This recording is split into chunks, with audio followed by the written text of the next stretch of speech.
논쟁은 아마도 인류 역사가 시작되면서 그리고 지금까지 계속되어 있는 것 같습니다. 왜냐하면 우리는 지금 살아있고 있지만은 죽고 난 이후의 삶을 아무것도 모르기 때문입니다.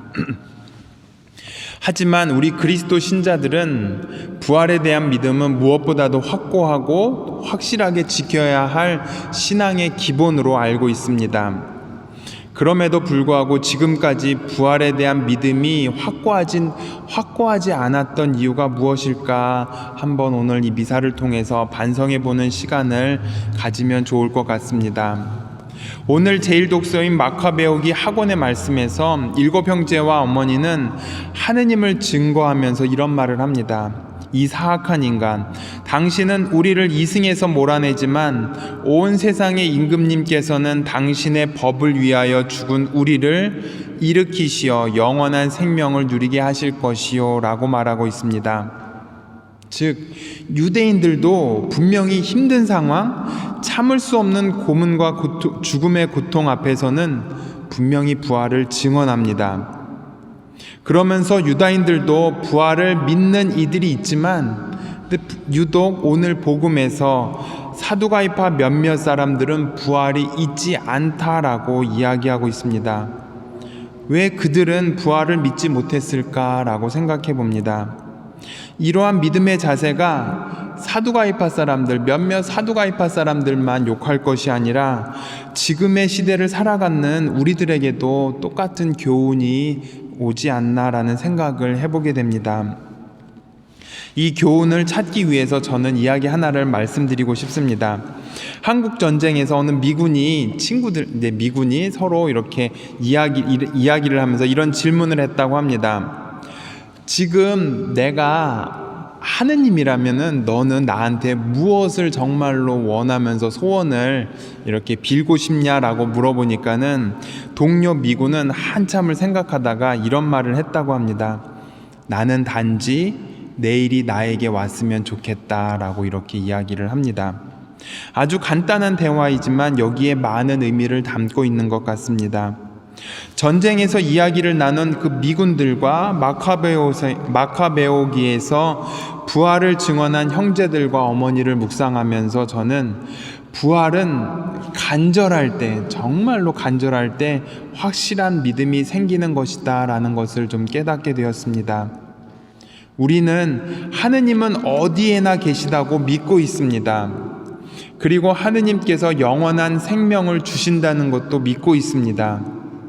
그런데 이러한 믿음이 진심으로 믿는 것이었는지 아니면 말로만 믿고 전하는 것이었는지 돌아보는 시간을 가져야 한다는 것입니다.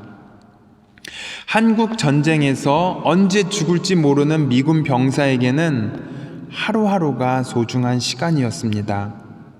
우리는 미군 병사의 입장이 아니기 때문에 내일이 그렇게 간절하지는 않았을 것입니다. 그런데 가만히 생각해 보면 그 병사에게는 아마도 내일이 영원한 생명과 같은 그 가치로 여겨졌을 것입니다. 반면에 사두가이파 사람들이 부활이 없다고 주장한 그 이유는 그들의 현세의 삶을 너무나 만족해왔기 때문이었습니다. 사두가이파 사람들은 장수했고 자식이 많았고 그리고 재산이 많이 있었습니다. 그래서 이 세 가지의 상황을 근거로 자신들은 죄인들과 다르게 하느님의 선택을 받은 백성이라는 교만한 생각을 가지게 되었던 것입니다. 그들은 부활이나 내세의 삶보다는 현재의 삶에 안주하고자만 했습니다. 부활이 없다고 말한 그들에게는 간절함이나 절망의 고통과 죽음의 두려움이 없었습니다. 그냥 살아가는데 나에게 행복을 주시는 그 하느님으로만 생각하고 살아왔던 것입니다. 그런 사두가이파 사람들에게 예수님께서는 죽은 이들의 하느님이 아니라 산 이들의 하느님이라고 오늘 복음에서 말씀해 주고 계십니다. 어떻게 보면 편안한 삶도 필요하지만 절실한 마음으로 간절한 심정으로 하루하루를 살아가라고 예수님께서는 우리에게 말씀하고 계시는 것이었습니다.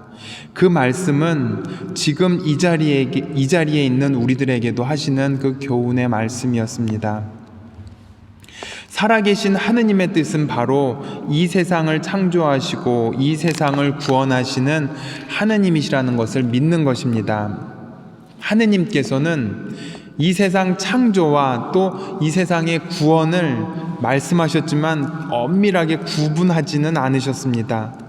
창조와 구원을 구분하지 않은 이유는 바로 이 세상의 죽음, 이 세상과 죽음 이후의 세상은 연결되어 있다는 것을 우리에게 가르쳐 주고 계셨기 때문입니다.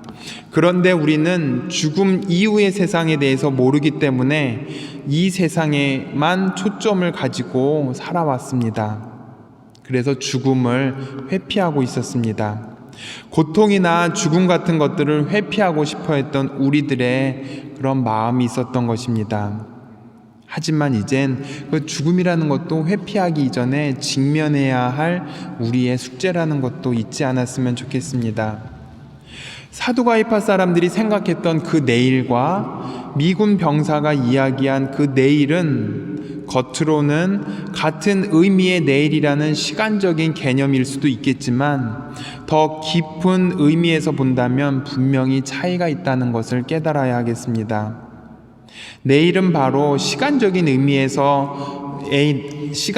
의미에서의 내일에서 더 나아가 영원한 의미에서의 내일이라고 우리는 바라보아야 하겠습니다. 그리고 그 내일을 주시기 위해서 예수님께서는 먼저 당신의 죽음과 부활의 신비를 우리에게 보여주셨습니다. 내일을 준비하기 위해서 예수님께서는 당신이 먼저 희생과 고통을 당하시고 죽음을 맞이하셨습니다. 그리고 부활을 통해서 우리에게 내일을 주셨습니다. 하느님은 이 세상의 하느님이시지만 동시에 또한 이 세상의 하느님이 아닐 수도 있는 것입니다. 그것은 달리 말하면 영원한 생명의 하느님이시라는 것입니다.